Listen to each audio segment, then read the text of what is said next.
Dear students, आज के lecture series में हम लोग सीएनसी टर्निंग लेथ मशीन के कुछ इम्पॉर्टेंट पार्ट्स पढ़ेंगे कि लेथ मशीन के इम्पॉर्टेंट पार्ट्स क्या क्या होते हैं, कौन कौन से इम्पॉर्टेंट पार्ट जो हैं जिनको हमने डायग्राम में अच्छे से देख सकते हैं, उनको नंबरिंग हमने किया है और नंबरिंग से डिस्प्ले किया गया है। इसे आप देख सकते हैं कि फर्स्ट जो पार्ट नंबर है वो व्हील कवर है, सेकंड पार्ट नंबर जो है वो हेड स्टॉक है जिसमें हम वर्क पीस को होल्ड करते हैं। थ्री जा चक है थर्ड नंबर पे जिसमें हम वर्क पीस को बांधते हैं।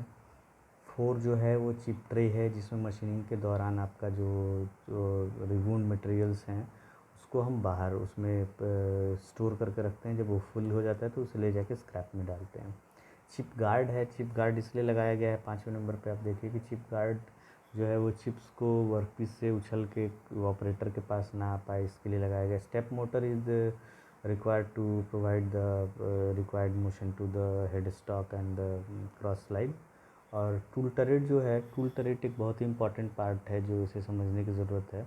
टूल टरेट एक ऐसा पार्ट है जिसमें हम विभिन्न प्रकार के टूल्स को एक साथ बांध सकते हैं और ज़रूरत के अनुसार जो है हम उसको यूज कर सकते हैं। क्रॉस फाइल है, लॉन्गिट्यूडनल स्लाइड है, टेल स्टॉक है, मशीन बेड है, इमरजेंसी ऑफ है, ई कैबिनेट एंड यूसेज। अब जो हमारी सीएनसी की जो कुछ अलग टाइप्स की मशीन्स होती हैं वो स्पेशलाइज्ड जो है वो पर्पस के नाम से ही बनाई गई हैं।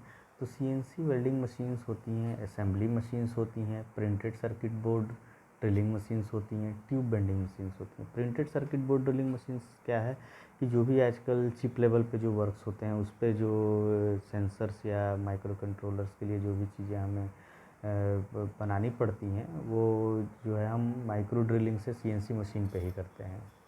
सेकंड वन इज़ कि जब टूल को हम माउंट करते हैं, टूल को जब हम माउंट करते हैं तो टूल को जो है, देखिए टरेट के बारे में जो हम बता रहे थे कि टूल टरेट क्या होता है कि इसमें देखिए 4 तरीके के टूल्स को हम बांध सकते हैं और जो है अलग अलग जो है ज़रूरत के हिसाब से इसे हम यूज़ कर सकते हैं। The tool turret are mounted on the tool are mounted on the tool turret which is use for component machining. Component machining के लिए हम इसका इस्तेमाल करते हैं और ये शेप में वैरी कर सकते हैं। Number of tools that can be mounted on the tool. फिर हम बात करते हैं हेड स्टॉक को। सीएनसी मशीन में जो हेड स्टॉक होता है, headstock of a CNC lathe machine है the main motor of CNC lathe machine which drives the main spindle. Chuck is mounted on the main spindle.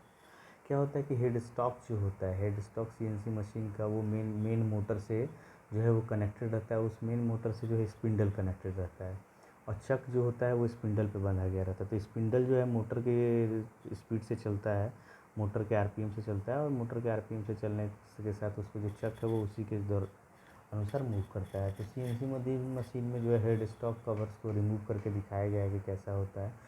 और इसमें जो CNC programming instructions हैं जो हमें gears के लिए करना होता है, एक इम्पॉर्टेंट केस स्टडी बताया गया कि अगर गियर्स के लिए आपको हेड स्टॉक को चलाना है, मेन मोटर को चलाना है तो M41, M42 और M43 जो मिसलेनियस कोड है उसे हम यूज कर सकते हैं। नेक्स्ट जो है हमारा वो है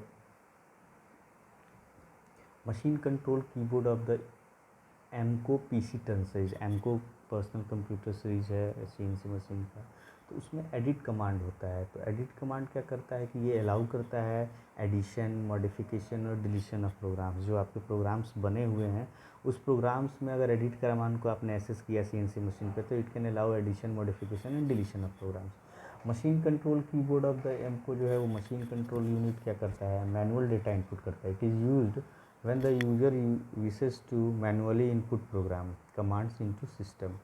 तो मैनुअल डाटा इनपुट में क्या होता है कि ये हम यूज करते हैं जो है हमारा इनपुट प्रोग्राम कमांड्स जो होते हैं उनके लिए। The programs are type directly into the system via MDI keyboard. उसमें एक एमडीआई कीबोर्ड दिया रहता है, मैनुअल डाटा इनपुट, कि हम मैनुअली जो है उसमें हम कीबोर्ड के द्वारा हम जो भी प्रोग्राम में चेंजेस हैं उनको जो है हम चेंज कर सकते हैं। फिर नेक्स्ट जो है वो हमारा प्रोग्रामिंग की लेटर्स। जो हम प्रोग्राम बनाते हैं उसमें हमारा जो लेटर्स है उन लेटर्स का क्या मकसद है, क्या उनका यूसेज है, क्या उसका क्लैरिफिकेशन है। तो उसमें सबसे पहला होता है ओ प्रोग्राम। प्रोग्राम नंबर 0 जो होता है वो use for program number identification कि 01 पहला प्रोग्राम है, 02 दूसरा प्रोग्राम है, 03 तीसरा प्रोग्राम है। N जो होता है वो सीक्वेंस नंबर के लिए होता है, use for line identification. N01 पहली लाइन होगी, N02 दूसरी लाइन होगी, N03 तीसरी लाइन होगी। जी जो होता है वो प्रिपरेटरी फंक्शन होता है कि जो आपको कौन सी संक्रिया करना है, कौन सा ऑपरेशन करना है, वो हो गया प्रिपरेटरी फंक्शन। फिर एक्स एक्स जो होता है एक्सिस डेजिग्नेशन होता है, वाई वाई होता है जो वाई डेजिग्नेशन होता है, जेड डेजिग्नेशन होता है वो जेड एक्सिस की होता है, और आर जो होता है वो रेडियस डेजिग्नेशन होता है। अब इसमें एक आती है रेफरेंसिंग, जो मशीन कंट्रोल कीबोर्ड में एक रेफरेंसिंग कमांड आएगी। तो रेफरेंसिंग कमांड क्या करता है कि ये ऑटोमेटिक रेफरेंस लेता है कि कहाँ से आपका जो वर्कपीस का रेफरेंस पॉइंट क्या है या टूल का रेफरेंस पॉइंट क्या है उसके लिए, और जो टूल को प्रेस जो रेफरेंस की का सिंबल है वो देखिए दिखाया गया है, the slides traverse to the reference point in both axis one after another. पहले वो एक्स एक्सिस पे रेफरेंस पॉइंट पे आएगा, फिर वो वाई एक्सिस पे रेफरेंस पॉइंट पे आएगा, अगर आपने रेफरेंस मोड को ऑन किया तो, अगर सेलेक्ट किया तो। मशीन कंट्रोल में नेक्स्ट है MEM, memory code to run the program in automatic mode. हम क्या करते हैं कि जो हमारा प्रोग्राम होता है उसको उसके मेमोरी में हम फिट कर देते हैं, मेमोरी में इंस्टॉल कर देते हैं, और उसके बाद जो है रन प्रोग्राम को रन कराते हैं ऑटोमेटिकली। तो इस सिचुएशन में जब हम प्रोग्राम को मेमोरी में फिट करते हैं तो इन डैट की situation the program runs automatically in the machine. अब ये आप देख सकते हैं कि जो CNC कंट्रोल पैनल है, ये CNC control panel the brain of CNC machine, all the CNC program inside the panel. इसी पैनल के अंतर्गत सारे जो CNC के प्रोग्राम हैं उनको हम इंस्टॉल करते हैं, इसे हम ब्रेन कह सकते हैं कि brain of the CNC machine. और जो मशीनिस्ट होते हैं वो सारे मशीन को यही कंट्रोल पैनल से कंट्रोल करते हैं। मशीन को स्टॉप करना हो, एक्सिस को मूव करना हो, डिफरेंट टाइप्स ऑफ की को प्रेस करना हो, या कुछ एडिटिंग करना हो, तो ये सारी चीज़ें जो है मशीन की जो है वो कंट्रोल पैनल से ही होता है। अब डेटा इनपुट्स देखिए क्या होता है कि जो नंबर, एड्रेस, कैरेक्टर्स हो, इस टाइप के कीबोर्ड होते हैं हमारे CNC मशीन पे। उस CNC मशीन पे इस टाइप के कीबोर्ड का हम इस्तेमाल करते हैं। जो भी हमारे इम्पॉर्टेंट कैरेक्टर्स हैं, इसी कैरेक्टर्स को हम इस्तेमाल करते हैं। फिर नेक्स्ट होता है कि CNC computer numerical control machine या automated machine which uses program to automatically execute a series of machining process. कहने का मतलब है कि CNC जो है सांख्यिकी जो मशीन है, कंप्यूटर न्यूमेरिकल कंट्रोल मशीन है, वो क्या करती है कि प्रोग्राम का इस्तेमाल करती है। जो भी हमारा डिज़ाइन है, वर्क का जो प्रोसेस हमें करना है, जो संक्रियाएँ करनी है, उनका एक प्रोग्राम के रूप में वो इनपुट लेती हैं, और उस प्रोग्राम के हिसाब से, उस प्रोग्राम में दिए गए अनुदेशों के हिसाब से एक सीरीज जो है वो मशीनिंग ऑपरेशंस करती हैं। फिर कंप्यूटर एडेड डिज़ाइन और कंप्यूटर एडेड मैन्युफैक्चरिंग जो है वो end to end component design करती हैं।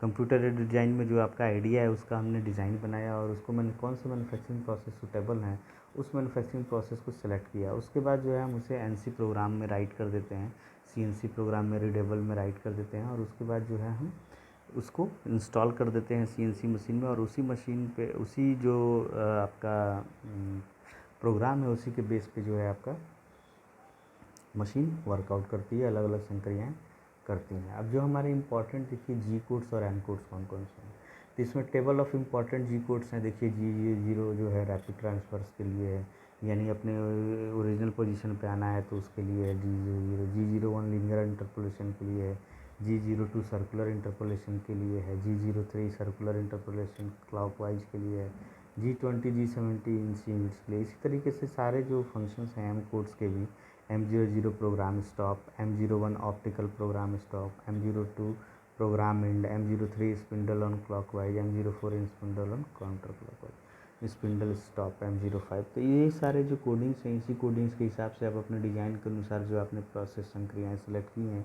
उसके अनुसार हम कोडिंग में क्या करते हैं कि इस तरीके का हम प्रोग्राम बना देते हैं। इसी कोड्स, सारे कोड्स के जो फंक्शन है उस कोड्स के फंक्शंस को इस्तेमाल करके हम क्या करते हैं, प्रोग्राम बना देते हैं। फिर नेक्स्ट होता है CNC programming are called part program command. जो भी पार्ट की प्रोग्रामिंग होती है उसके पार्ट प्रोग्राम कमांड के नाम से ही हम CNC प्रोग्रामिंग को जानते हैं। While running a part program interpreted one command line at a time until all lines are completed। हर जो पार्ट प्रोग्राम होता है उसमें हम हर एक लाइन को इंटरप्रेट करते हैं, तब जाके हमारी सारी लाइनें जो है कंप्लीट होती हैं। सपोज आपने प्रोग्राम 5 लाइनें में लिखा है तो हर एक लाइन को इंटरप्रेट करते हैं और फिर आपका अगला सीक्वेंस जो है वो कंप्लीट होता जाता है। तो इस तरीके से CNC प्रोग्रामिंग के थ्रू जो है हमारे प्रोडक्ट पे कोई भी ऑपरेशन जो है होता है। फिर नेक्स्ट है जो किस फॉर्मेट है, कौन सा ब्लॉक है हमारा, कौन सा फॉर्मेट है जिस पे हम प्रोग्रामिंग बनाते हैं। तो सबसे पहले आता है सीक्वेंस, फिर दूसरा नंबर पे आता है प्रिपरेटरी फंक्शन, तीसरे नंबर पे डायमेंशंस आते हैं, चौथे नंबर पे फीड रेट, पाँचवें नंबर पे स्पिंडल, छठवें नंबर पे टूल फंक्शन और सातवें नंबर पे मिसलेनियस फंक्शन। तो इस सीक्वेंस में हम प्रोग्राम को बनाते हैं, जैसे सीक्वेंस N50 हो गया, 50वां सीक्वेंस हो गया, G00 ट्रांसफर्स और G02 ड्रिलिंग के लिए हो गया, G02 जो फंक्शन है इन लीनियर इंटरपोलेशन हो गया, डायमेंशन हो गया कि एक्स एक्सिस पे इतने और वाई एक्सिस पे इतना हो गया, एक्स एक्सिस पे 1.40, वाई एक्सिस पे 2.25, फीड आपने दे दिया 10 RPM पर मिनट, स्पिंडल स्पीड जो है आपका दे दिया स्पीड, स्पिंडल फंक्शन दे दिया आपने S 1500 RPM, टूल फंक्शन दे दिया कि 2T01, टूल नंबर 01 सेलेक्ट हो गया, और मिसलेनियस फंक्शन में आपने M03 दे दिया कि प्रोग्राम एंड करना है लास्ट में कि प्रोग्राम स्टॉप करना है। तो इस तरीके से हमारा जो है CNC प्रोग्रामिंग का फॉर्मेट होता है। नेक्स्ट सीरीज में हम लोग इसके आगे की पढ़ाई करेंगे। Thank you.